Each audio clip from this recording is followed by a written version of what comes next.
what promises to be an insightful and practical conversation. So, across classrooms, across age groups, it is a teacher who is often the first person to notice when a child is struggling to learn, engage in the classroom, or they tend to express themselves in ways that is very different from their classmates. So, the teacher most often realizes that something is off, but to recognize why the child is struggling, or to even think of what to do next, that is a very complex process and very difficult to navigate for most of us, and especially when it comes to early years, because these signs can be very subtle or they can be easily misunderstood, which can lead to a delay in providing support to these children. Because some differences, as you may see, will be like just a part of a normal variation, or what we call as individual differences. But in some children, these kind of differences are actually potentially pointing towards something called as a learning disability. So, generally, learning disability is not diagnosed or identified until the child moves to grade 3 or 4. But what can we as educators do to help these struggling children early on? Is it even possible to provide that kind of a support system early on? So, the question we need to ask ourselves is first, whether we have the intention to help these children. And when we have that intention, that's not enough, right? We need to translate that into an action. So, this action that we are going to take as an educator is going to change the learning trajectory of the child altogether. And what could this action look like? Is it an assessment? And does the assessment start with testing? That is one main question that keeps coming to my mind. And I think assessment begins with observation. So it requires the teacher's eye, skillful eye, the insights from the caregiver or the parent, and also the tools from an expert professional, an expert in this area. So only then can we get a holistic picture of the child. So, in this case conference, we will explore how we can build a responsive pathway from classroom observation to meaningful assessments. And that is why we have invited two speakers here today, Srilekha and Sindhuja. I'll briefly introduce them to you, because if I have to talk about them, it will go on and on. So, Srilekha is currently the headmistress at Heartfulness International School, Chennai. She has a background in business management, but passion into early childhood education. A very passionate educator and a very good storyteller, master storyteller. So, she has balanced a lot of academic learning with hands-on experiences and keeps refining her teaching methods and mentoring a lot of teachers through whatever she has learned. And she believes that stories are powerful tools for connection, learning, and inclusion. Pleasure to have you here, Srilekha. Sindhuja is currently a math facilitator, middle school math facilitator at Indus International School, Hyderabad. She's taken up various roles in Teach for India, in various Montessori schools, and she has training and experience teaching early years till grade 8. She believes in a lot of child-centered and inclusive practices, and she follows the inquiry-based learning model. Very happy to have you here, Sindhuja. I will not take more time. I'll hand it over to Srilekha and Sindhuja to take us through some of the interesting observations that they have had in the classrooms and what insights they have gained, and how has it helped the children in their learning journey. So over to both of you. Thank you. Thank you, ma'am. Thank you, Buna. So, Sindhuja, you will start the presentation. Yes.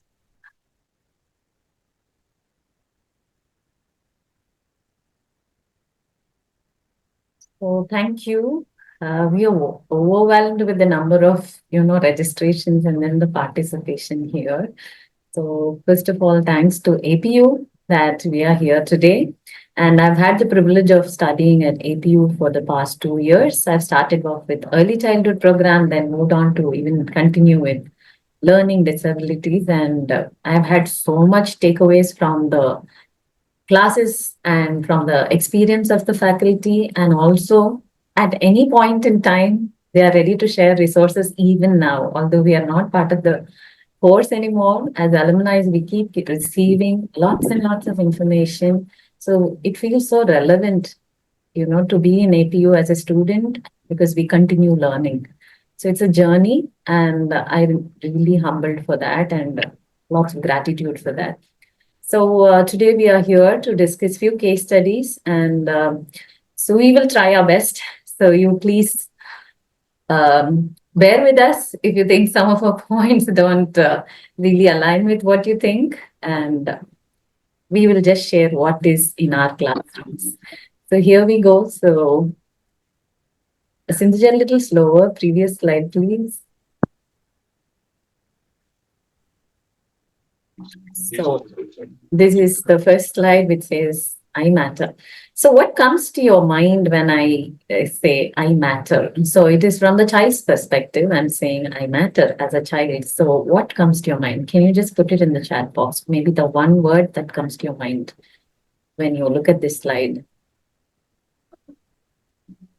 Please do participate. I'm very important, says Nanda. Nice, yes. Special, valuable. Listen to me. I need to be heard. Listen to me. I am important.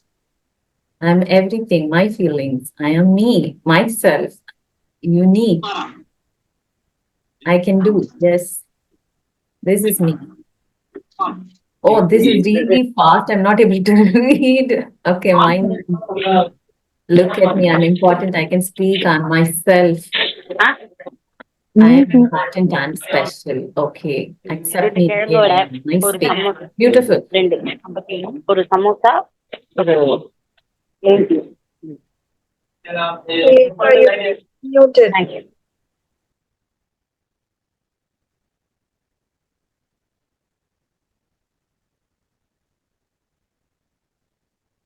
One second, Shileka, you're muted. Yeah. So I think you've come up with such beautiful answers, nurturing a child and what it means truly. I think with all your answers, it is already, answered. So every child feels that he or she matters, is respected and valued. So that is what we have learned through the course. And that is what we are trying to practice in our school as well. So I am recalling a time in my school, my own school days where I failed. I failed a class, and the word failure was a big thing back then. So I would never want that to happen again. So that was a time when I questioned myself, is it possible to ever be successful again? So have you all experienced a failure of such which you can recall immediately and connect to, which has made you feel terrible? Okay, I get Dividashi immediately saying an yes, yes. So can you think of that time? Yes, there are many people saying yes, yes. In math specifically, yeah, math, I get it totally. Very much, yes, yes. So it is, yeah, totally, yes, math and history. People are coming out with subjects specifically. So I would say I was a total failure in the school system. I would completely owe it to the system because our school systems have shown spotlights on two words, specifically two words. One is success and the other is failure. So pass and fail was always the words that, meant so much to everybody, including teachers, parents, even the students. When they hear the word pass and fail, it mattered. So where is he or she matters at that time? Like you mentioned earlier, we all are aware. It is the conditioning. All of us are talking about what it means to matter. But our conditioning doesn't, physics also, somebody says, yes, all the subjects. So I think it's time we shift that spotlight now. Many of us have become aware now, thanks to organizations like APU. Now that we know that fail and pass really doesn't matter, there's much beyond that, and we need to look at a strength-based approach. So I've had the always fortune of learning this. Each time there is a course in the session we were spoken about, Keywords, you can take it down, something called Pygmalion effect. So I keep speaking about that to my teachers. What I believe a child can do. If I say as a teacher, as an adult in the classroom, if I believe that the child can do, the child can do, because your belief transfers to the child. Next, we talk about the growth mindset. And one beautiful quote that stuck to me, and I keep repeating it: if a child can, the child will. So, if you all are able to put those words, if a child can, the child will, it has made a lot of difference in our school. Many of our teachers are here in this meeting. Can you repeat the first one? Pygmalion effect. Maybe Bona can type it out to you in the chat so you can note it down. You can read about it a little more for the loss of time. So, I want to ask you, can tests determine and fix a child's potential? If you have answers, can a test determine and fix a child's potential? Because today we are going to talk about screening. So I'm asking you. No, never, no. No. Okay. I think it's very clear. So we never know what a child can do in the future. So today I'm here. However, God forbid, if any of my teachers were here, they would be knocked out looking at me doing this presentation right here. That is my experience. So as all of you know, everybody matters. So we move on to the next slide. Thank you for all those responses. Thank you. Sindhuja, we can move to the next slide.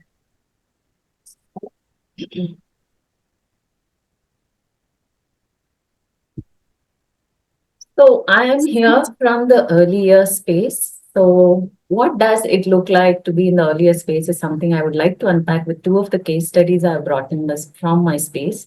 So here, this is like a small agenda that I have in my mind for today's session. So every behavior tells a story. So whenever there is some outburst or there's an act out, what do we do immediately? I, for one, earlier, I'm here in this field for 14 years now. In my first year, I had a very tough child in my class. The first thing I would get is stressed when the child lay on the floor, lifted her dress, and she would use a bad word on me. This I'm talking about is in upper kindergarten grade child class. And she would throw tantrums and I would get stressed. And I would not know how to respond to her. And sometimes the agitation would come out. And all of this did not get me anywhere close to helping the child for the lack of awareness, just for the lack of awareness. So, what do you think I should do if such a scenario is present in your class, or I would just throw it to you? What do you think you would want to do?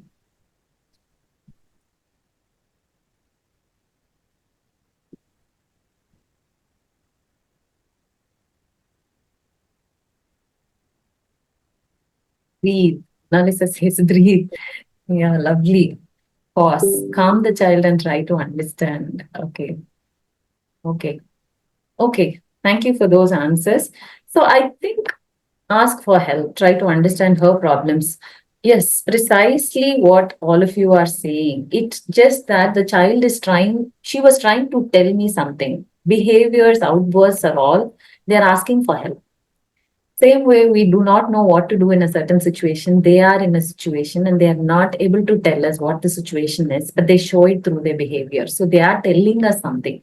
They are asking us for help. So we as adults sometimes are not aware and we are very judgmental with children when they have an outburst or a tantrum. Then we immediately have a different way of reacting to it rather than understanding what the child is telling to us. And we always categorize behaviors as good and bad. However, I think behavior is just something that they are trying to communicate. So if we as teachers understand that, it has helped me today to understand every time if there's an outburst, what can we do in that situation for the child to get comforted first, like all of you said. So where learning first emerges is at that stage where the brain is developing at a very fast rate, and maximum growth also, physical growth also, is very fast during rapid. So it is at that stage they're starting to show us the signs of the difficulties that they are expressing. So if we are able to catch the patterns in their behavior, then we can start making a difference in those children's lives. So early identification can change a child's entire educational path. So in Tamil, we have a beautiful saying called "Aindala Velayadadu, Aimbadula Velayadu." So I think what starts on very early stays with them through their educational journey and even later in their lives. So we've started some education towards that in our space, which I can share with you later. So this session, typically we are trying to understand what the dilemmas that we are facing. Maybe you will be able to give me much more inputs than what I want to share here. And together, I think it shows the strength. There are 300 participants. That means clearly we have come from already a space A to space B, where we as a community want to make a difference in those children's life. It really shows a lot of confidence for me, that because many educators are aware we are making a difference, we are in a very good progressive space.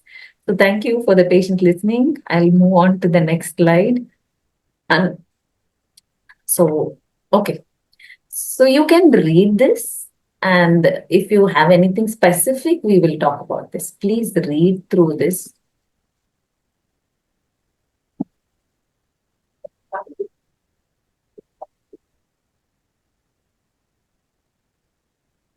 Nisha, can you stop using your... we are having some challenge here, Nisha. Please do not use...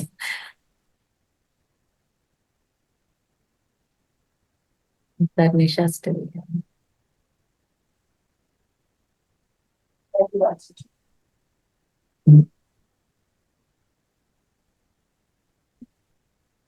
Oh, I think all of you must keep your cursors off the screen. I think when you're using your cursor, it is having an issue. So, I've disabled annotation, so it should be. yeah. Okay. This slide looks a lot better now with all your artwork there. So, we face this very often as dilemmas in our space. Whenever we see some challenge, we are often questioning, should we now pause, wait, and then take a call, or should we act fast? Because the earlier we act, the better it is. So there is always a dilemma. When is the right time? And what is the right time? What is the right thing? First, should we try some strategies with the child, then talk to the parent, or keep everything informed to the parent and then start some scaffolding that you need to do in the classroom? So there's a constant, dilemma in what we have to do for the children. There is never a space where we are very confident in what we are doing. No delay, no hurry. Smithson, I didn't get that. If you can explain it in the chat while we move on to the next slide. I hope all of you got to read what's put down there. Srilekha, we can take the interactions later, like when they ask questions. Right. Thanks. Yeah. So from screening to sustained support, this is Jay's story. So this is directly from our space. So this child joined us last year. He was 2.5 years old, and the child had a lot of difficulty initially to just settle down. There was a lot of tantrums, and there was a lot of attention-seeking behavior, is what we would call it. And he could not regulate his reaction to children, other children, peers. So whenever somebody else tried to come in his space, although it was not intentional, he would immediately, hit the other child, push the other child, and bite the other child. And simultaneously, we also discovered that he was having this, delay in his speech. And whenever there was interactive activities, he was having more struggles. Like group activities, he completely could not settle. So it is like we have an age group between 2.5 to 3.5, and some children are 4.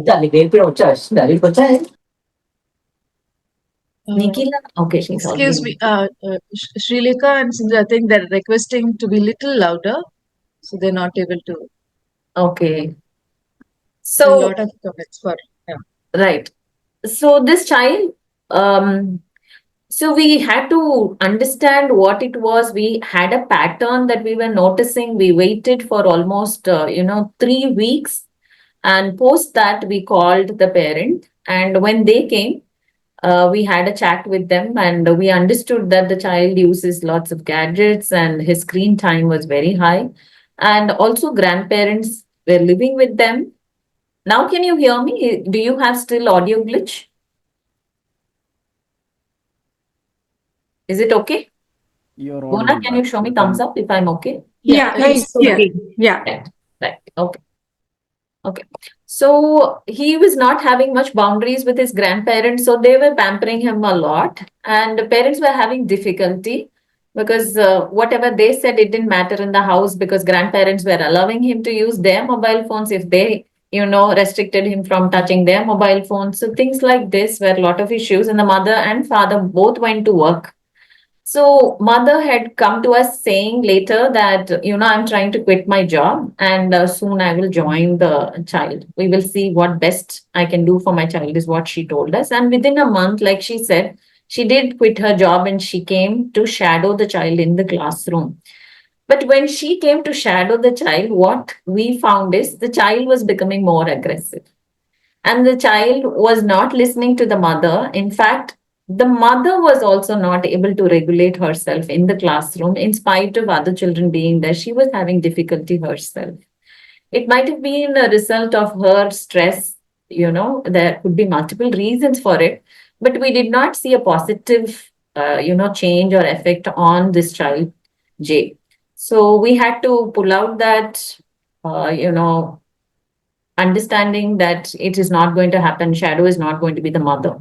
Then we had to do a shadow from our school friends. So a teacher supported, additional teacher we had in the classroom for supporting the child.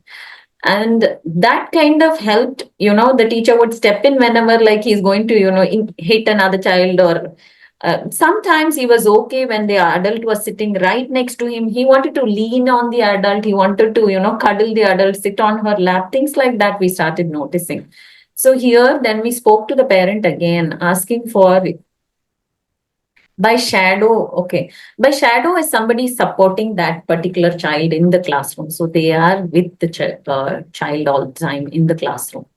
So along with the entire class.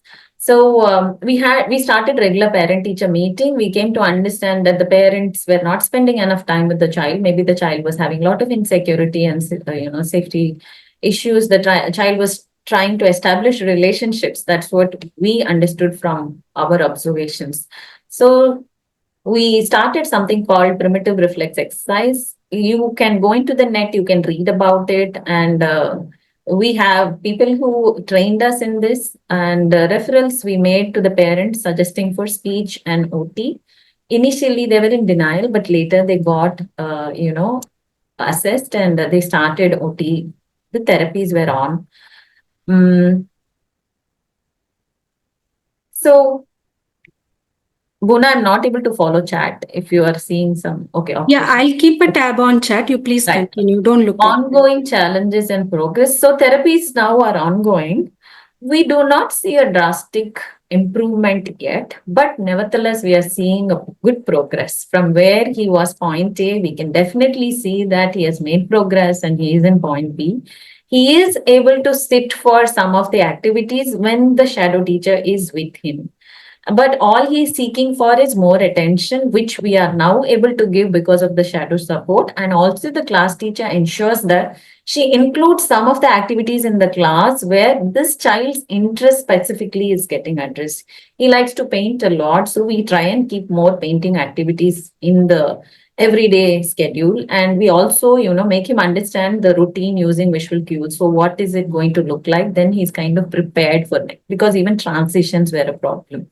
Still, group settings where there he still has some issues and peer concerns because other parents come to us complaining that this child is hitting the other child, biting other children. So can you shift my child to another section? So we started talking to other parents also. When they come in with challenges, then we start talking to them so they understand what we are trying to do.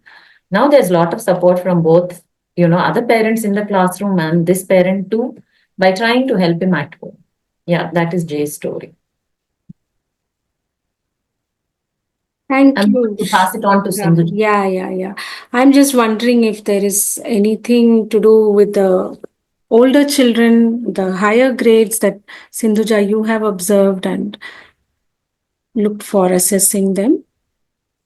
Yeah, so a lot of times, especially when the kids are till grade 5, there's a certain growing still happening.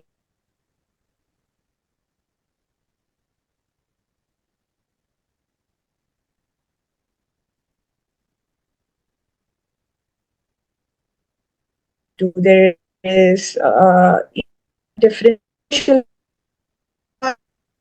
catching up on listen, and certain things starts changing. And this is also the point where students have a lot of self identity issues also. So in that case, especially when they come into the grade 6, they sometimes know what their difficulties are. So in that context, I had a child who was very silent, who kind of held herself back, and obviously there was not a lot of interaction in this class. And when, as we looked at her closely, we realized there was a large academic gap with respect to math. So again, so this came to us at that point. So how do we approach it? So our dilemma at that point was whether it was a learning disability, was it a gap, was it a self-esteem issue? Because it could be the output was there was a less academic performance, but what was the cause could be anyone. So it also looked, we also had to look at various factors that actually went into it. Eventually, what we did decide was we did decide to work with the student for some time, especially because the parent was cooperative. So with the parent, what we did, sorry, with the parent, what we did was we had a lot of positive encouragement for the student on this particular subject, especially math. And where students do get a little bit of phobia around it at that particular time. There was a lot of positive reinforcement through behavior given. Okay, and there was also a lot of differentiated worksheets which were provided, and one-on-one support was given in class as well as a home tutor, which was done by the parents. What we saw over 1.5 years was there was a definite improved math skills. In this 1.5 years, we also saw when assessment session with the counselor, but what the school counselor suggested was that she continue with the regular holistic class, but have a little bit more attention and a little bit more careful observation, so that at this point we are still holding back the assessment, rigorous assessment which we do outside, and hence when there is a necessity we will do it. But what we saw through our careful intervention was that there was an increased participation, there was improved math skills, and the student all around became a more confident student. I think there we'll have to understand that the transitions also sometimes affect the student, and therefore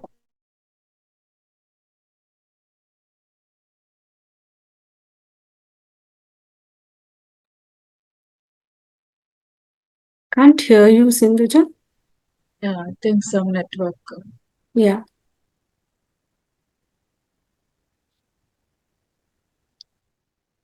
and therefore a longer, more patient approach, and also taking into account all the stakeholders is really, really important. So that's something that I really Yeah, we lost you in between, Sindhuja. So when you say stakeholders, who do you refer to?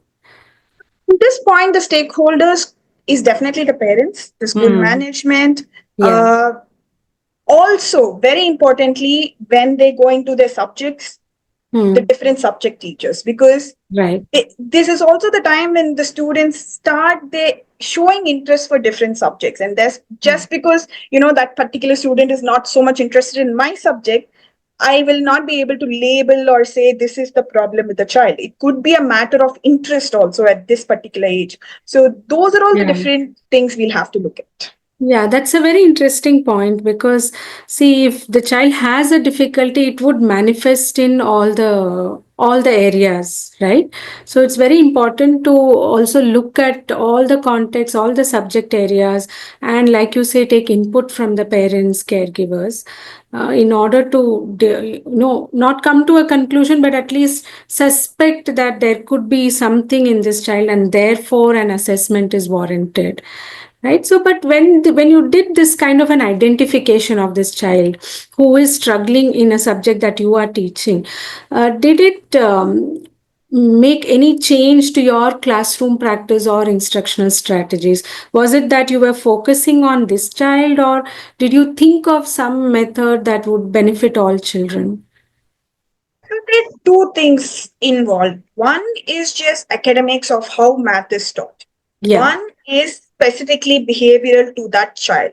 Mm-hmm. With this particular child, because she was withdrawn, there was a lot of positive encouragement, a lot of saying, hey, you finished 3 sums yesterday, you finished 5 sums yesterday, which was very behavior specific. And Mm-hmm. in terms of how accurate these were. So those were very strong, behavioral support, and that could happen in class. And also having that said in front of the entire class, ups the self-esteem a little bit. And it also kind of cross pollinates when we acknowledge nice answers from across the strata, because in a class the really, really brilliant ones tend to dominate. So it is also upon the teacher to look at other people who may not always answer and to say, hey, you've done a great job today, or that was a brilliant idea. Can we work on that? So those things actually give other people around them also hope, especially the people that we deem, the average or the below average. So that gives them a little bit more hope.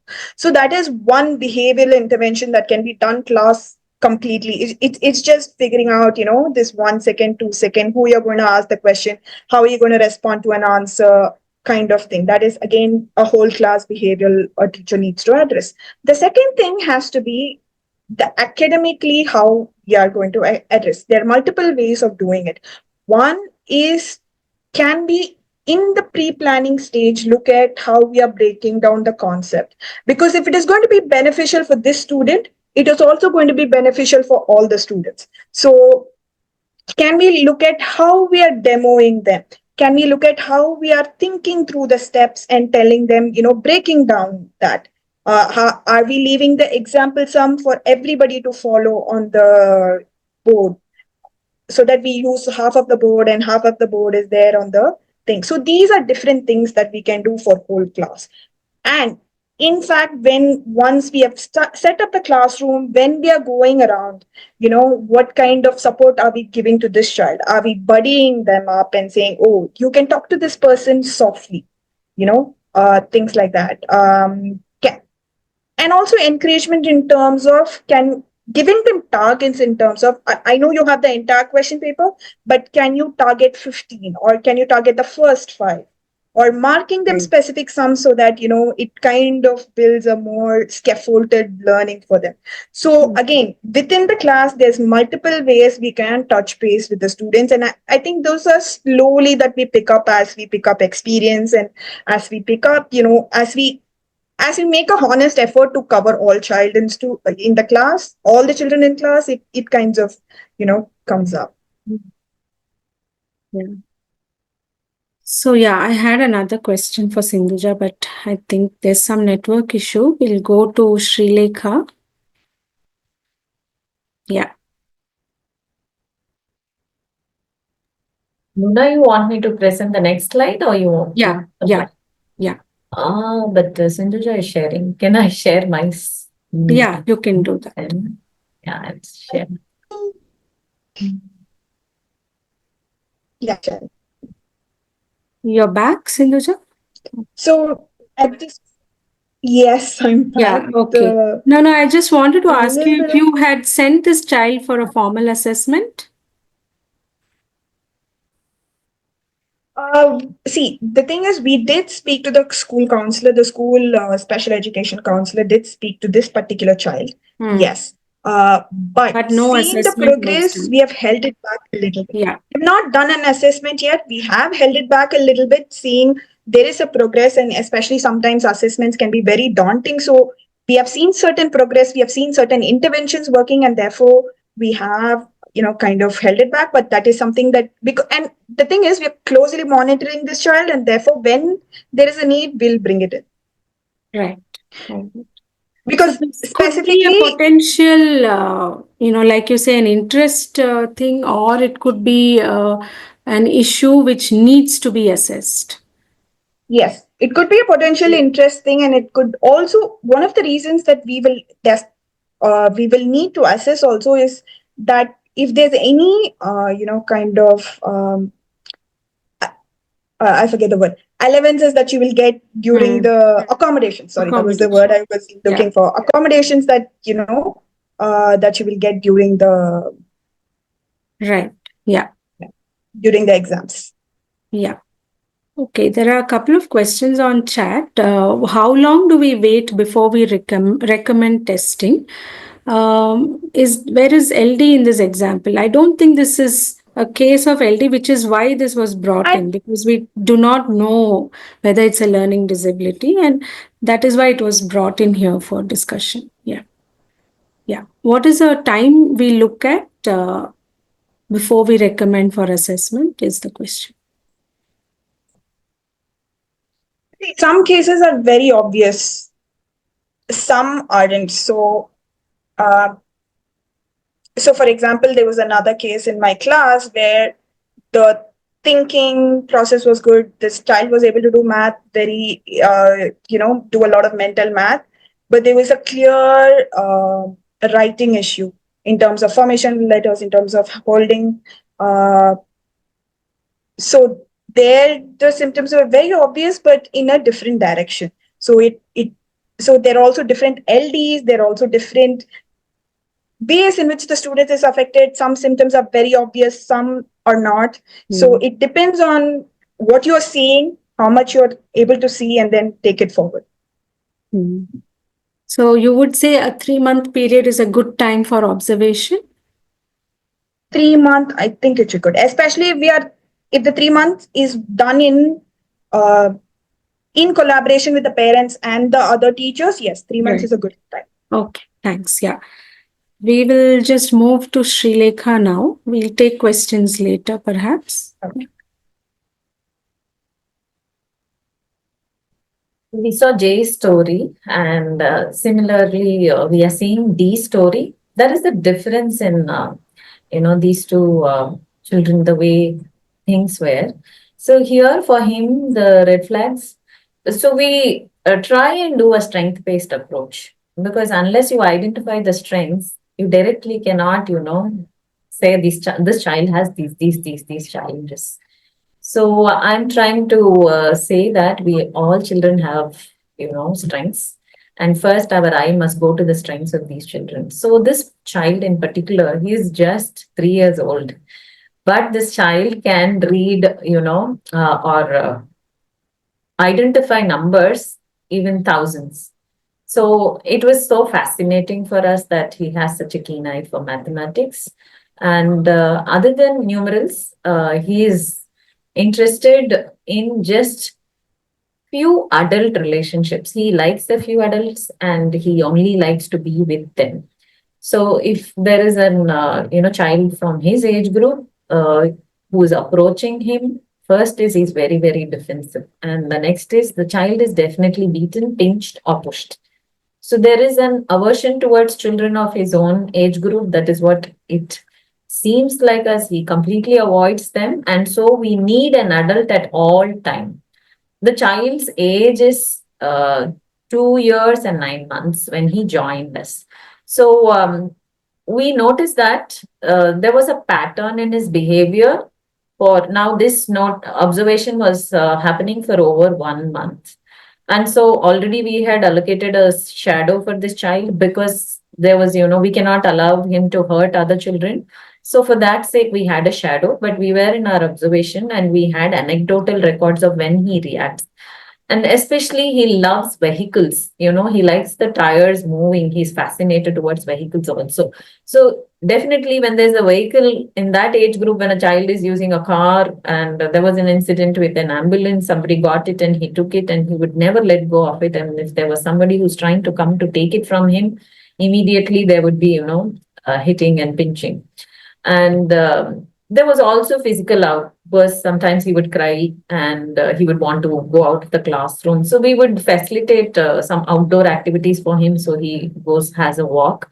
But what we were noticing is there were also he had speaking challenge. So it was not all the domains had some kind of a challenge that we could look at for this child. And after observation, we called the parent. And parents were in complete denial. They said the child speaks very well at home. He can recite some Tirukurals and he can also sing some rhymes. But at school, he would not say a single word. So we were not sure what the parent is saying is true, but we cannot immediately say, no, we are not seeing it. So we had to wait patiently with this parent, because this is key for early years, where these children come from, what are their contexts. So we want to really understand the history, from birth. Was there any stress even during his birth? So how are the family conditions? Is he going through any kind of stress? So this child's history was something that we were waiting to understand, while the parent was very tight and they were not telling us much. All they were telling us is, whatever you're saying is not acceptable. And for some reason, whatever the class teacher they said, you are not right. You are not being fair to my child. These were the same things that they kept saying. And we were patient because we wanted to know more, and we did not want the child to suffer because the parent wasn't cooperating. But slowly, it took us some time. I think 6 months, one term went by, and this child started speaking in monosyllable to us. And one beautiful thing that we noticed is, when he saw a Hindi teacher, he sang a Hindi song, that was being taught in the class. Suddenly, he started doing this. When he saw the Tamil teacher, he started singing a Tamil song. So yes, we introduced from pre-KG Tamil and Hindi, so they don't face a difficulty. It's only small rhymes and stories we do in pre-KG and LKG. So this child could relate. So the child was very smart. So what was his real concern is something that we are not yet aware, because these children at this early age cannot be sent for a formal assessment.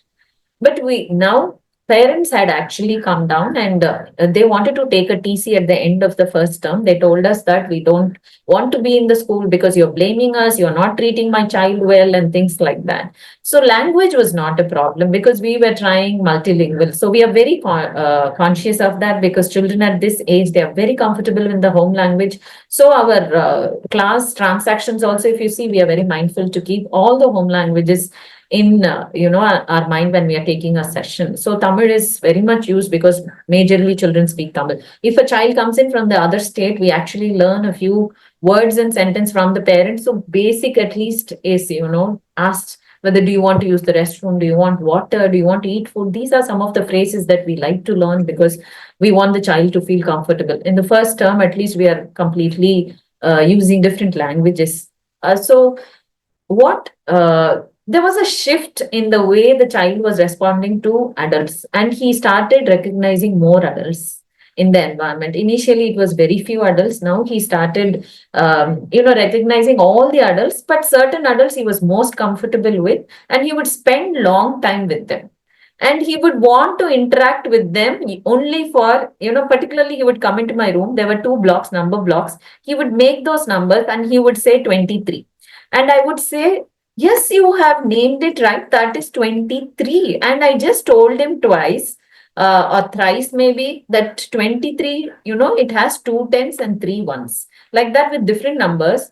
And within a week, he started telling me that, it has these many tens and these many ones. It was so fascinating to see that. But we started seeing a very positive shift in the parents, because they started seeing how the child is relating to more adults in the environment, and all the adults were looking at him with an eye with love. I think that brought the difference in that parents' approach. By the end of the year, that is this academic year, the child is also showing good progress with his communication. That is, he's trying to sing songs, he's trying to speak using 2 words instead of 1 word now. But then we still have challenges with his age group. He's still not mingling with his age group. So final meeting with the parent, and they have withdrawn the TC also, and they said they want to continue with us. But what they told us is, we will go to for an OT and a speech. We will just meet with the developmental pediatrician to find out what it is. And if necessary, I suggested, if you don't think any other is, at least he needs this socio-emotional, for that some group therapies. So there are group therapies for that. So I had suggested that. The parents said they will definitely look at it and come back. So from this case, it was like a drastic shift from what was and what is. So I think what really changed is the way the adults in the environment looked at the child. I think that was one key takeaway. There was a lot of empathy, and we were very patient with the family. We were not trying to, tell them, okay, you can move out of this place. So now they have consulted with the pediatrician and they have started a group therapy, is what they've told us last. And one more thing is, initially the class teacher was struggling with to talk to this parent in a way that would be conducive for the parent. Sometimes nowadays it is like schools, they look at it like customers are our parents. So we should also learn how to speak to the parents. I think it's becoming an important skill as adults, how you talk to them. I know as teachers, it's not always easy to maintain a good, mood, because there is some instance that has happened in the class and it's affecting you. But then teacher collaboration is so essential. So doesn't like math is in, okay. So your questions will come to later so this is D's story. And we are very happy to have D with us now. Going forward, he's going to be with us for 2 years. We have also had 2, 3 children prior, and most of our children, they are able to transition to grade 1. By the time they move to UKG, there's significant difference in their development. So we can talk further when some instance comes up. So Sindhuja, maybe we can move to the next slide. Yeah, it is. Bona, you. I mean, I'm just waiting to hear from Sindhuja about another child. So actually, this was the case where there was a clear-cut need for assessment, where the students' spoken was very good. The students' thinking process, we were able to test orally. But as again, the academic rigor increases in grade 6, there's a very strong necessity for written writing. At this point, the student really held back. There were clear writing difficulties. The difficulties, in fact, were raised even by now he's in grade 6. So even at a younger age, this difficulty was actually raised by the school. But we were still able to work with him orally, and there was not any learning gap in terms of what he was able to learn. But yes, there was a lot of problem writing. So when we come to grade 6 and with math and with other subjects, when there is a necessity for writing, what we started seeing was the students really struggled with writing, and hence it also led to a disinterest in all the subjects. It led to student not being, when he's not able to do a task, and the engagement we saw in the early year, towards the end of the academic year, it had gone down drastically because he was not able to do one part. When we approached the parent resisted formal assessment. The parent was of the opinion, while he's doing, all the other aspects reasonably well, the writing will eventually develop. So at this point, we have realized that this not addressing this concern is actually holding the student back in terms of academic, definitely. And towards the end of the year, we also started realizing that it has also started seeping in on his behavioral things, because towards the 40 minutes, across different classrooms, there is little engagement from his side. So again, we have had multiple conversations with the parent. The parent is incredibly aware of his difficulty, but there is a hope with her saying that it will, sort itself out as he grows up.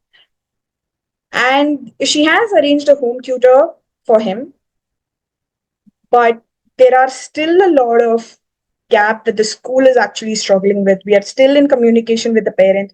We have been in communication with the parent for the last 1 year. We will be in the communication with the parent for the next year, and hopefully we are able to get our, go towards testing. So sometimes, even when we know what it is, the thing is not everybody knows the different aspects of LD, and as much as we try and tell them the different aspects, what is possible, what is not possible, what the child is able to do, what the child is not able to do, there is still a lot of resistance from the parents' side. And especially with this particular child, the mother says, yes, what is the difficulty here? He's able to do math mentally. He's able to give you oral answers. So why do we have to go for testing? And as much as we have tried to explain, these are two different categories, and one does not sometimes affect the other. There has been a lot of resistance. So it's also I think it's partly also because of the stigma that the name carries, that being labeled as having a learning disability, right? But yeah, it is. most parents don't look at it as an enabling process, and I think the system is also such that it becomes a very tough process to navigate and get the assessment done, right? Maybe that is where the resistance is coming from. Yeah, that is also the possible assessment. And when I spoke to the parent, we also realized that as a baby, he had some developmental delays.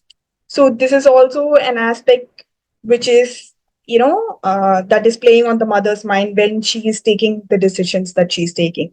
So in this context, again, we'll have to play a waiting game, again, work with this child in the next year, see how it pans out, and, take it forward from there. So that's something that's still going.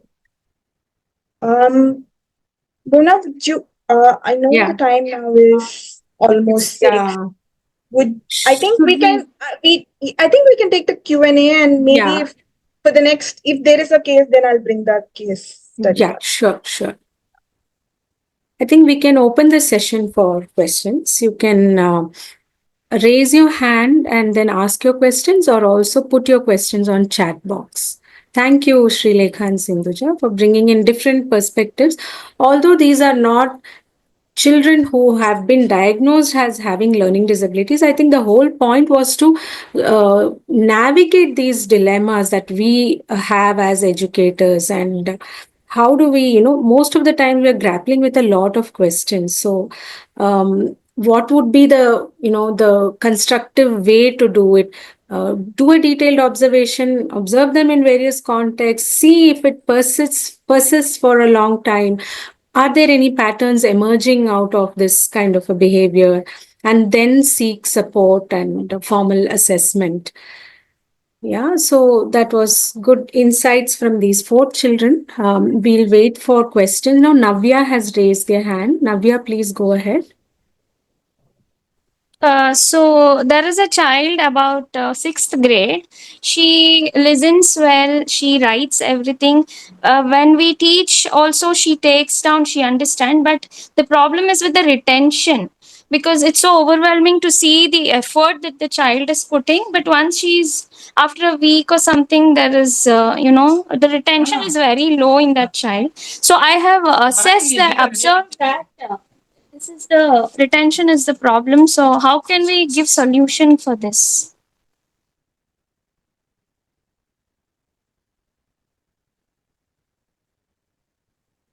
Any of you want to take this? So I would say retention is the problem, but she's able to, study, starting with help her with mnemonic devices, to help her with, have specific cards where she has written out those statements through, in which she can go back to and restudy or have it in front of her. There's a certain organization of notes that, would be beneficial for her. What could also be beneficial for her is to have a very differentiated question paper, to have formulas in the question paper, to have certain information in the question paper. Not able to hear, Sindhuja. So I was also saying that what could really help this child is to have a differentiated question paper, to have formulas in the question paper, to have certain instructions in the question paper which will help her. So that way we will still be able to reach the child and see how we can handle it further. So that is from the teacher level. And I think another aspect of it, maybe maybe Srilekha, you can talk about it. Srilekha, you want to come in? Sorry, Bona. Actually, I am answering some of the questions in the chat. I didn't pay attention to the question. If that answers your question, Navya, we'll go to Aarti. Yes, thank you. Yeah. This is Aarti here. Actually, I already sent my message in the chat box, but I still have some more doubts. I work with a child who is on the spectrum, but he's not Good going evening, right ma'am. now. May I ask you something?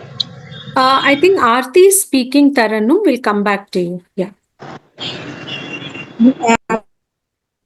Yeah. Okay, shall I continue? Yes, So yes. this child has not gone to the conventional school yet, but recently he got diagnosed with the neurologist, and they have suggested he should go to the regular school with a shadow teacher. So in his case, how do we approach the school? Will this what Sri Lekha talked about earlier, that the school identifies the problem and then provides the shadow teacher. But here, the parent has been suggested you go send your child to school with the shadow teacher. So how does this other way round works?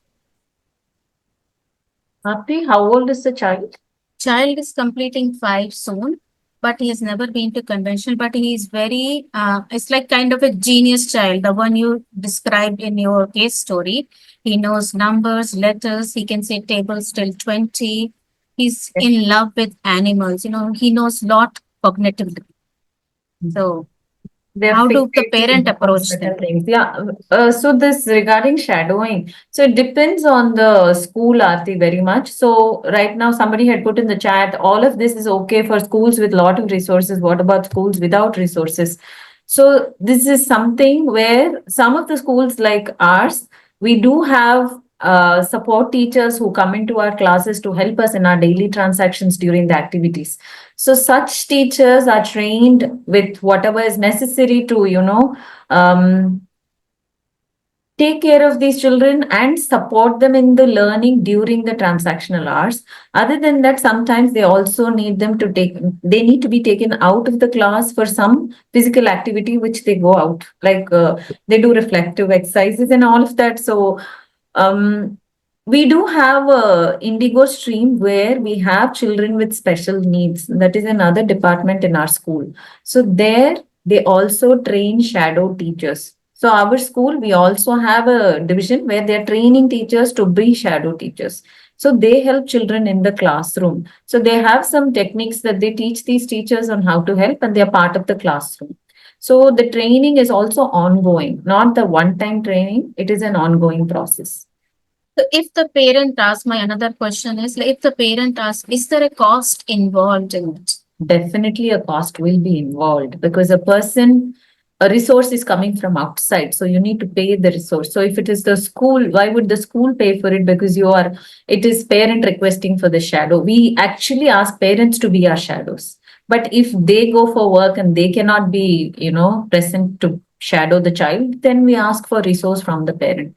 If they have a request from the school will arrange for it. And Thanks a parent will lot. directly pay. So there is Oh. no in between here. Yeah. Thanks a lot, Shreya.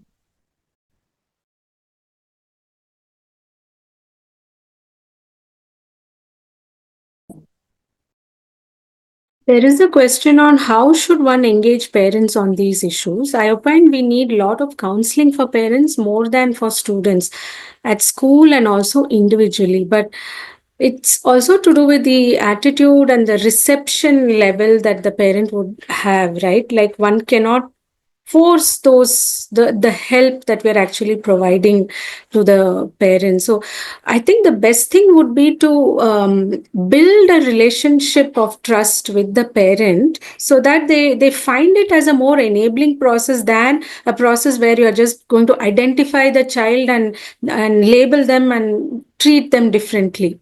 So the resistance mostly comes from that thinking. So I don't know, Ritesh, if this answers your question.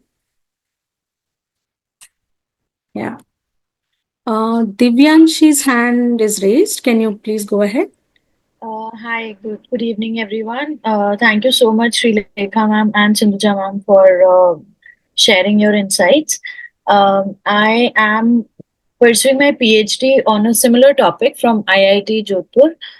Plus, I have my startup as well, which focuses on foundational stage students.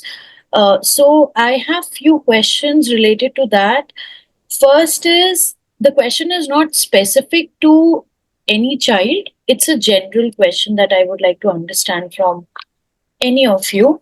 So I would like to understand, how do we quantify this learning disability? Like one of you mentioned, I think Sindhuja ma'am mentioned that the child is very good at doing mental math. Or I think someone was asking a question and they mentioned that the child is genius. They can do tables till 20, they can do a lot of other things as well. So I need to understand that, or someone mentioned that strong memory for numbers. So I need to understand that at one point there is a very strong literature, if I particularly talk about math, because my entire intervention is in math, plus my PhD is also in mathematics in this particular age group, wherein I'm trying to develop a tool which not only tests the cognitive domain of the child but the affective and psychomotor domain as well. So I have read a lot of literature which says that by the age of 2 years, the child has already developed how they can sense patterns, how they can recognize shape.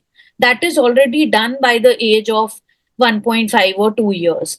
So, my question is, are you assessing, like, two questions are interconnected? First was, how do you quantify this learning disability? That was one.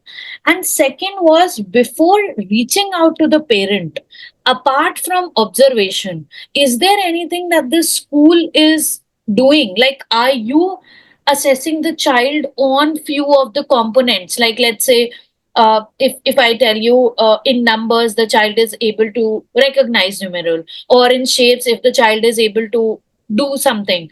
So, is there anything? I am talking specifically about math, but I hope that you have got my point, because my PhD is related to mathematics, so I can just talk math, math, and math. So, that is two things which are interconnected that I would like any one of you to please answer. Okay. So just the first thing is the teacher does have a list of things we usually look for at, which is usually grade level. Sometimes in maybe grade one, it's identifying of shapes, it's identifying, simple patterns, it's numbers, 1 to, sometimes that also depends on school. Sometimes we look for 1 to 100, 1 to 1,000. We look for addition, basic 2 digit or single digit addition at that level. We also look at the age of the child, not just the grade, especially at the lower levels. Age is a more important marker rather than saying it's just grade one. So that is number one. There is a screening list with the teacher or the special educationist in the school, who kind of goes through it and says, hey, maybe this is where the child is struggling, or maybe this is where the child is doing well. As for your quantification of the learning disabilities, it is usually, the assessment is usually done outside the school. It is not done by the teachers. We do the preliminary observations. We have our observations, we have our findings. If the school has a school educator, she has her observations and finding are maybe a little bit more in depth as opposed to the subject teacher. Then when we are talking about assessment, it is usually done by someone outside the school. Yes. And they quantify it. They are professional people who quantify it, who have established criterias and markers and everything for that, who do it. And I think Bhuna and Srilekha can come in on that. So, just to understand, Divyanshi, you are asking about quantifying for the purpose of research? No, not for the research. That is something different. I am asking you as a headmistress or as a teacher, when you are reaching out, and as Sindhuja ma'am also mentioned, that they have a checklist or a screening list that they are going to look at these things. So I was asking related to that. I think then she's answered. As schools, we are expected to have an exhaustive checklist actually to understand, because some child, if you just say they don't know numbers, it does not give you clearly what you're talking Absolutely. about. Absolutely. Either they are able to identify the symbol, or they are able to quantify, or they are not able to. So we need to be very, very explicit in what is it that we are looking for in the child. And if we are looking for it, have we looked at it in enough ways? That is, it is just not with you. You can have two stones and you can have many stones and have them to count. Can you give me two stones? So the child is able to, then the child can. So it's not that the child should identify the letter, the symbol two and tell you that is two. So there are different ways. Yes, we have to bring in the multiple ways of representation and expression. Alongside, we have a list which is also very clear and very specific. What is it that we are looking at? And another indicator would be the age appropriate, what is expected, milestones and the expectations at that age. So whether they have seen I that. think in the upcoming certificate program that we are offering as part of our program on learning disabilities, we are talking about assessment, identification, and also like what you're asking, quantifying. I don't understand your meaning or connotation of quantification. Is it a formal assessment that gives you numbers, maybe the IQ, or you're looking at the number of children being diagnosed as having learning disabilities? No. So, ma'am, I'm not asking about the number of children that are being diagnosed. Yeah. As you rightly mentioned, I am concerned about bifurcating it in certain levels. Like, let's say, obviously, some child may have a very surface level disability, which can be like. Oh, you're talking about severity of the problem. Absolutely, Right. absolutely. Right. So, being a Okay. mathematician, I have to quantify each and everything, then only I can move further with it. So, Yeah. See, but you can't just keep quantifying these things, right? There are a lot of factors that also influence the performance of the child. So it would be better to look at it from all the developmental domains perspective. so, ma'am, Yeah. that's what my other Yeah. question was. Yeah. Because I am not only focusing on cognitive development, I'm focusing on affective and psychomotor development as well, which can't be quantified. So, my other question was related to that only, because when I'm talking about quantifiability, I'm just talking about cognitive domain, which can be quantified. But obviously, affective domain and psychomotor domain, the hand-eye coordination, the empathy, collaborative skills, these can't be quantified, obviously. So, this was my question. And ma'am, Srilekha ma'am, has you mentioned that you also look for age. So, I completely understand that. But is it only age, or you are considering other socioeconomic factors as well? See, at the school level, I don't think we get into those as much detail. So we look at the age factor. Okay. And we also understand, like you are pointing out rightly, we have a rubrics that says some child are in the fluttering level, maybe some are just emerging. So because it helps us to plan our lessons better. So you have to have all of them in context when you are thinking about a lesson plan to teach another topic or the same topic if required to be rethought. Then we need to look at those. But I don't think socio-economic backgrounds can be brought in, but cultural context will be brought in. That we are very mindful. Children coming from different cultures, we try to bring those context into the classroom so it benefits all the students. Which is very important even in assessment, right? It should be culturally responsive and contextually relevant to the child. Yeah. Thanks, Divyanshi, and good luck with your PhD work. Yeah. Thank you so much. And as you mentioned, Bhavna ma'am, as you mentioned about labeling a child, I have a beautiful paper on it. So I'm just sharing it in the chat box. Thanks. If any one of you wants to read it, please go through it. That's great. Thank you so much. Yeah. Deepika, sorry, you've been waiting for quite some time. Please go ahead. Yeah. Hi. Yeah. So I heard it. It's really good. And I've been a teacher earlier. Now I'm a psychological counselor. So I had been in alternative education, and I have kind of seen children crossing over and getting into college. And I wanted to know whether is there any publication which really tells something about whether how the conventional school or alternative education differs in this aspect of learning disabilities. Some numbers are there, or does the environment, school environment, to what extent it matters? Second thing would be the home environment and school environment match or mismatch. Say if we talk about from point of view of, say, lenient in just a small discrete form if I put lenient, balanced, or strict.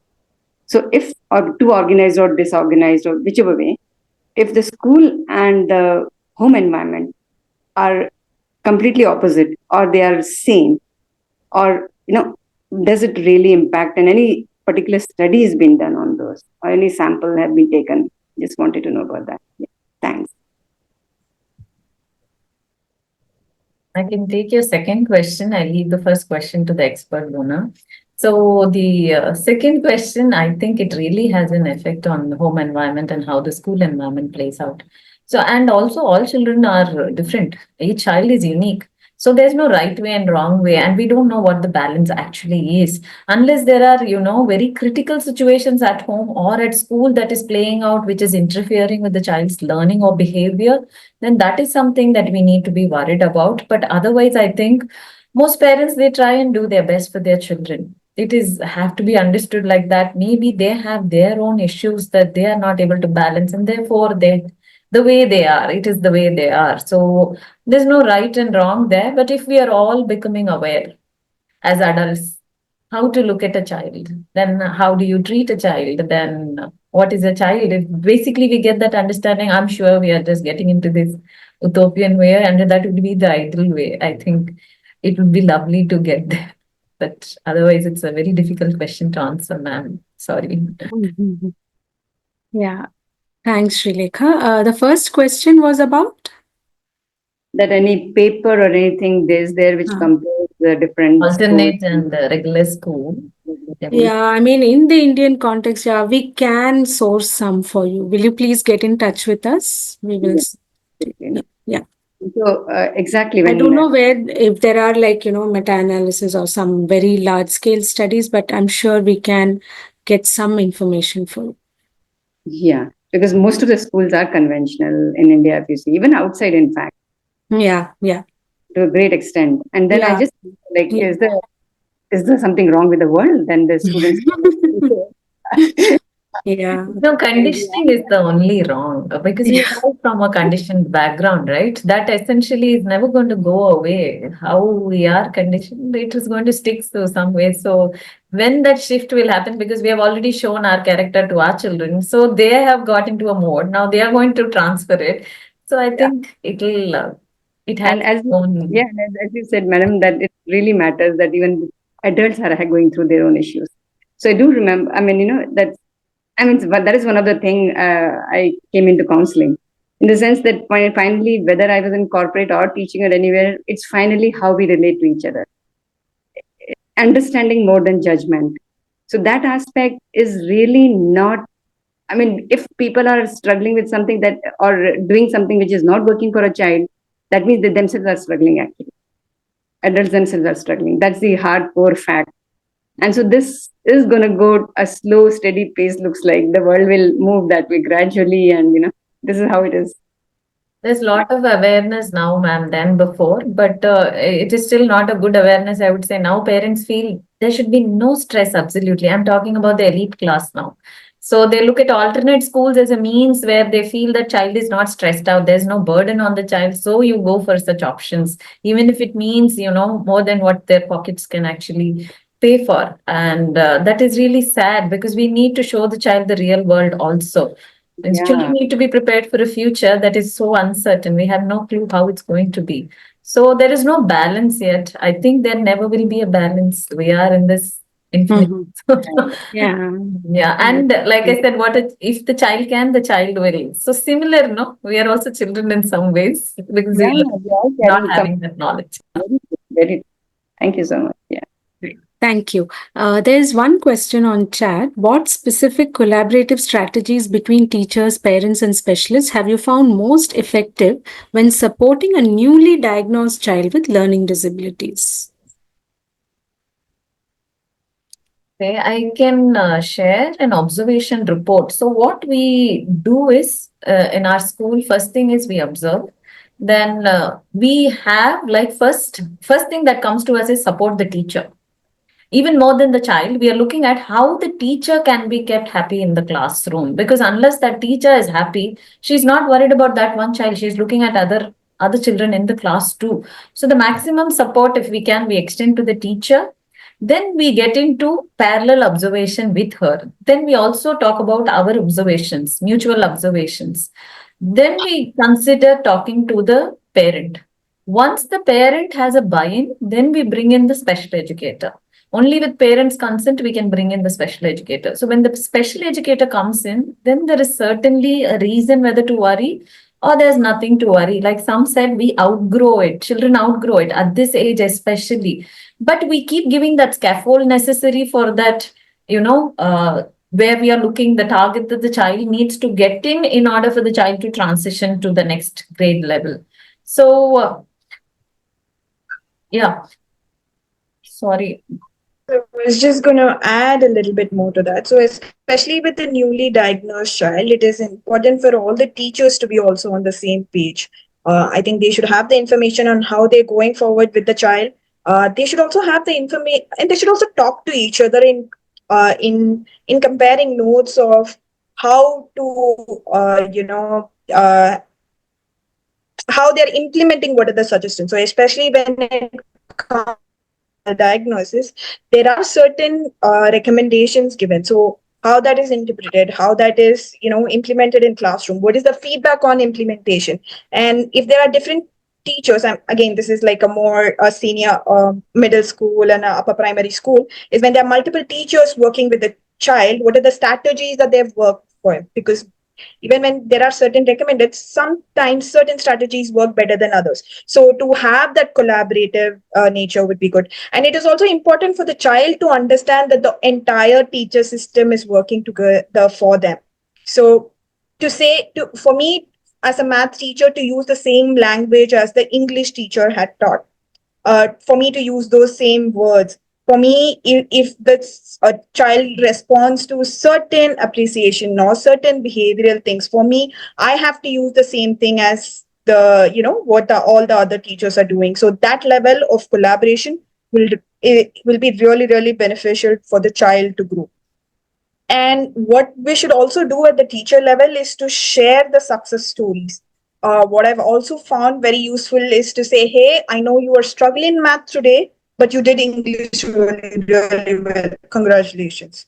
So that level of a little bit of cross talk, getting, yes, it could be possible that the child would have been frustrated in one particular aspect for it, and it is also important for me as a teacher to highlight the fact that it was just one aspect she was frustrated and she did well in the other aspects. So that level of teacher collaboration really, really helps the students. And sometimes it's for the teachers, it could be a WhatsApp group with like just quick updates at the end of the day. It doesn't have to be like a formal meeting. It could be catching up in the staff room, say, hey, this was the highlights of this week for this particular child that we are working with. So it could also be that level. It doesn't have to be a very formal collaboration with the teacher, but very informal, moving things forward. Yeah, in the end, everybody should be on the same page and work towards a larger goal of supporting the child. And between them, there shouldn't be a feeling that, the teacher is trying to evaluate my child, the teacher may, treat my child differently, or the parent is not cooperating. So these kind of tensions and conflicts, I think, need to be resolved before doing any direct intervention with the child. I think working on the environment and actually the people who are significantly present in the child's life should settle some things down.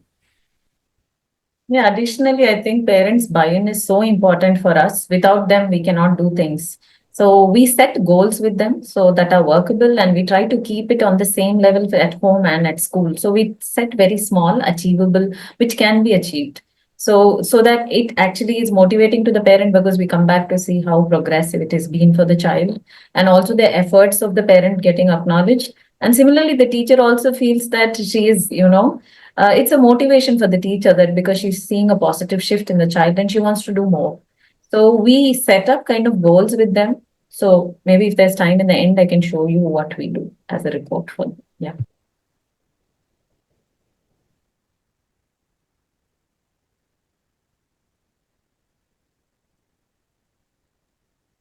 it was from my side, it was actually a wonderful, 1.5 hours, and I've actually enjoyed a lot of the interactions here. So that's been really, really nice. Yeah. There are a couple of things that have also come up now. One is there is no mention of ADHD in the presentations. It is now reported that 10% of students have attention deficit problem and it may lead to learning difficulties. So, should I take this question? Yes, and please also include the cell phone aspect.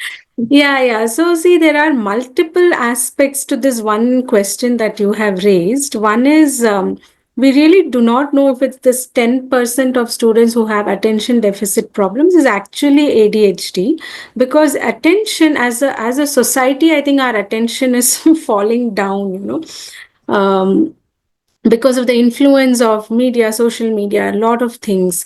And yes, children with ADHD do have reading writing problems as well, and most of the time LD and ADHD are co-occurring.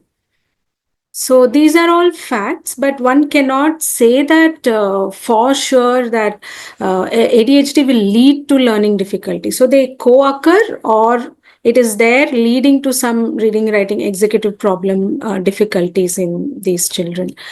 But as such, the diagnosis of ADHD needs to be done by a licensed clinical psychologist or a child psychiatrist.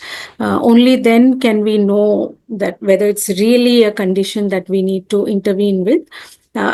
Even we are not able to tease it apart, right? From behavioral presentations to the actual condition that they come with. So yeah, does that answer your question, Shri Kumar?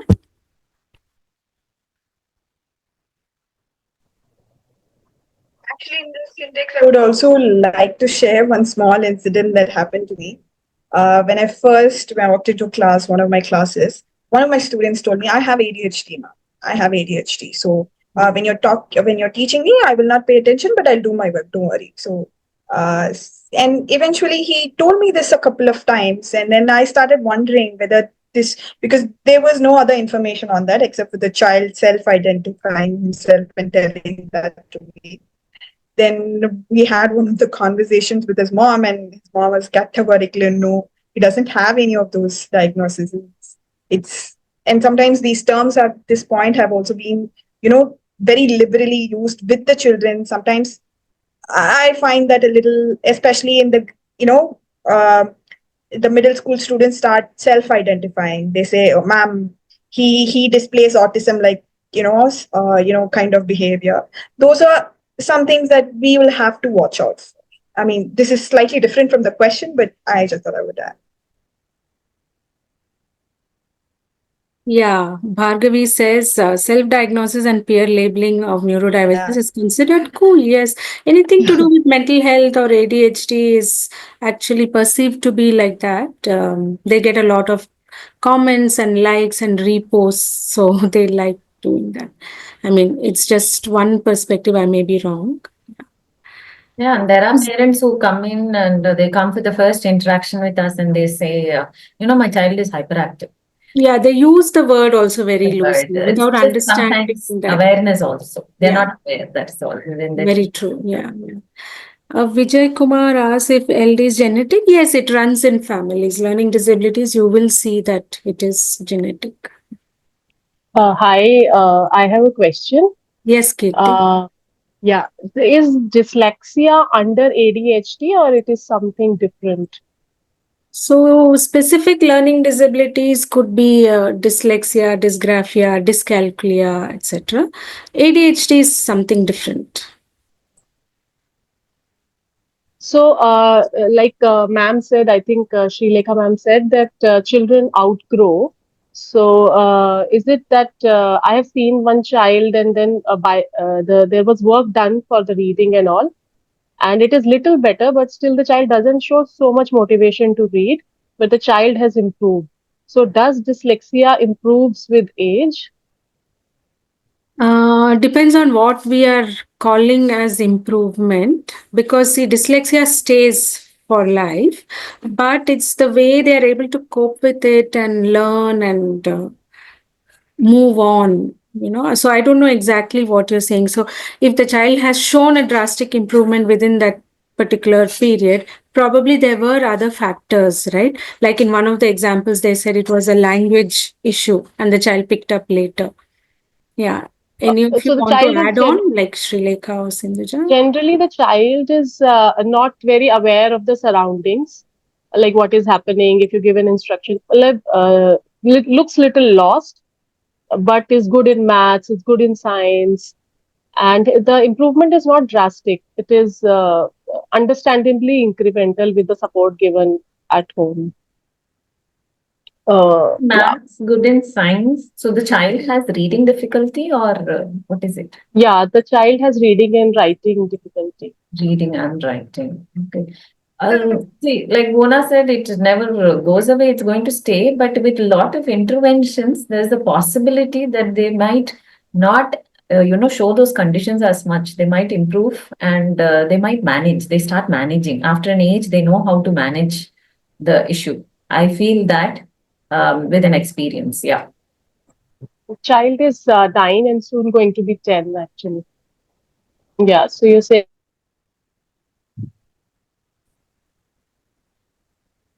Yeah, Kirti, you were saying something? Yeah, Kirti, I think screen is frozen. We can take some other questions. Somebody has asked about homeschooling. I'm just saying it helps some children, but parents need to make sure that the child gets exposure to social settings. What are your thoughts on NIOS as an accommodation for students with learning difficulties? This is a problem with our system, isn't it? Children who do have learning disabilities, invariably NIOS is the only one that gives them a lot of flexibility. Why can't other boards also give that flexibility? So what are your thoughts, Sindhuja and Srilekha? You are in international board, so you can add that We perspective. have an NIOS Bogona, but largely it was started for the reason that there are a lot of sports players in our school, and so they may not be able to attend the regular school. They would miss a lot of classroom interactions. So they have this NIOS board where they are supported by additional classes at their flexible hours, and so they have certain accommodations also where they can, have 2 times the exams. So, for children with learning disability in our schools, some of them are moved to NIOS because they can take different subjects. Subject wise, it is easier for them. So, some of it they can drop if they don't want. So, they can choose to learn life skills or they can choose to learn carpentry. So, there are different subjects that are offered in NIOS, therefore, they choose to take NIOS. So, it becomes cognitively maybe lesser load because certain subjects can be avoided. Yeah. And at this point, I think NIOS has actually become pretty broad. And personally, also, I felt a lot of my cousins and relatives started looking at it just because it gave them more flexibility, uh, to choose their subjects, to target certain exams that they want to write. So NIOS, in that way, offers a lot of flexibility. As far as other boards, offering accommodations, I do find some of the international boards are more aware. They give different types of accommodations are given, including, extension of time, all of that. There's also in some of the boards, there is an already a built-in, subject choice. But boards do tend to have, certain specific benchmarks that need to be hit, especially by the students, and therefore that could become restrictive. So that's while they are able to provide more accommodation, it is still it still doesn't give you the flexibility of NIOS. Yeah. There's another question, how to compensate for the missed classwork when an ADHD child goes for OT and BT. I don't know if it is within the school that OT and BT are given, or can you elaborate, Nadia? Yes, within the school. Okay, then I think Srilekha or Sindhuja should be able to take it. For us, we don't have writing. So I think it largely depends on the school. You could look for peer support, you could look for teachers supporting the child, you could have audio sent to the child. So there are multiple ways now. You can look for a lot of technology assistance here. It really supports children who have this condition, and they can benefit from the positives of technology here. They can be introduced in a positive way, and parents will also encourage that because they also are lifted off the load. So the child is supported. You may add. And yeah, if you're talking, let's say we are talking, every parent is afraid of the student missing the math class and somehow. So again, prioritizing what the student needs to know at that level, because clearly the OT needs priority right now. So that has to be done. So what the teacher can do is look at what they may not be able to cover the entire portion, but look at what is very important for the child in that particular grade and make sure that is compensated. I don't think everything that the child missed has to be compensated, but it has to be a more prioritized and more thought through process to help the child. Nadia wants a summary of your answers, both your answers, because she lost the connection in between. Nadia, I was saying we could look for technology assistance because teachers can easily do it. We could give them, also parents now, they are all very busy. So if you're going to ask them to contribute time there, they may not do it, but the child nevertheless needs support. So you could make it interactive technology support. While ADHD, we don't recommend that they see too much of screen. Nevertheless, now children are using a lot of screens. So this could be a positive way of accommodating screen time for them while they also benefit from learning. I'm telling what is ideal. Maybe it will not work for that particular case. That is something that you have to try and find out. And we can look for peer support, and we could have other children helping the child in class during other times. And OT should be, I think scheduled in such a way it is not just math that is getting affected. If it is spread across in different spaces, then it is easy for supporting also. If just math, then there's going to be a huge gap. The child is not going to always learn through other mediums than, sit through in the classroom. So this is very child specific. So there may not be a correct answer from us unless we know the entire scenario. Yeah. If a child completes his 10th board from NIOS, wants to continue 11th and 12th from CBSE, the child be able to get admission in normal CBSE schools? Yeah, our school, we have an entrance exam. So they can shift within the school also. They have to clear the entrance. Yeah. Do any of your schools have a resource room? Somebody is asking about resource room. We inbuilt it in our classroom. We don't have a separate resource room. And we have a sensory park. So when the need arises, we take them to the sensory park for stimulation. Yeah. And all the activities are inbuilt and it is used for all children. So we don't segregate the activities. Yeah, but many schools are not able to be truly inclusive in all aspects. So therefore, they also have something called resource rooms to support with a special educator and counselor. Yeah.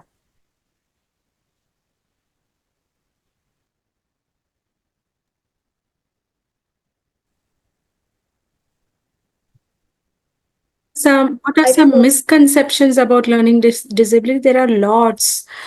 I think the first thing is that they are lazy, they are dumb, they don't try hard enough. But then we have seen so many successful people who have learning disabilities and achieved a lot in life.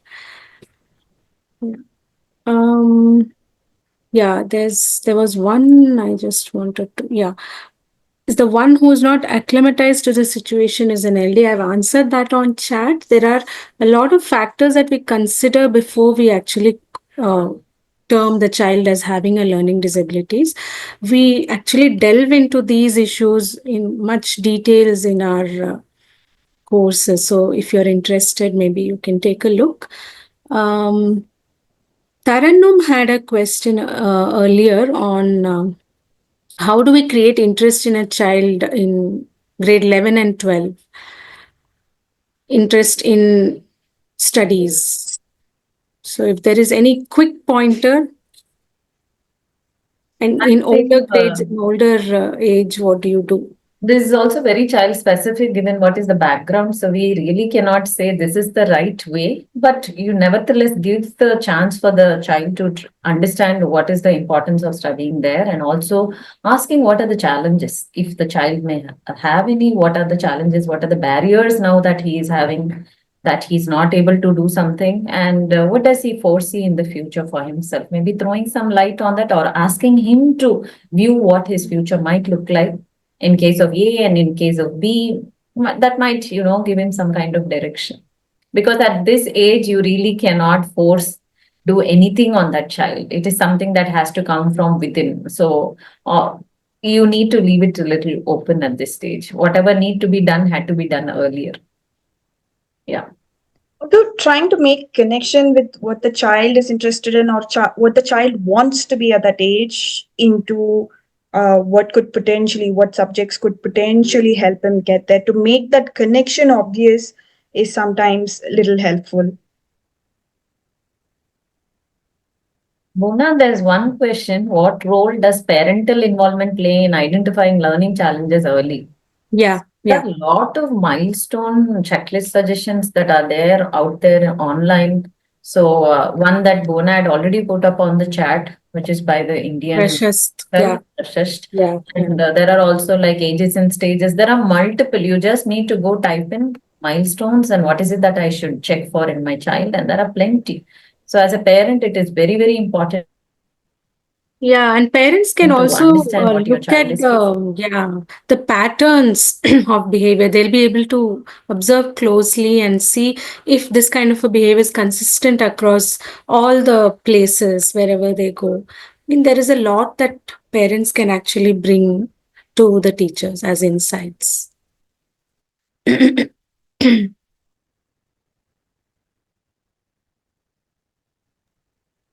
Yeah.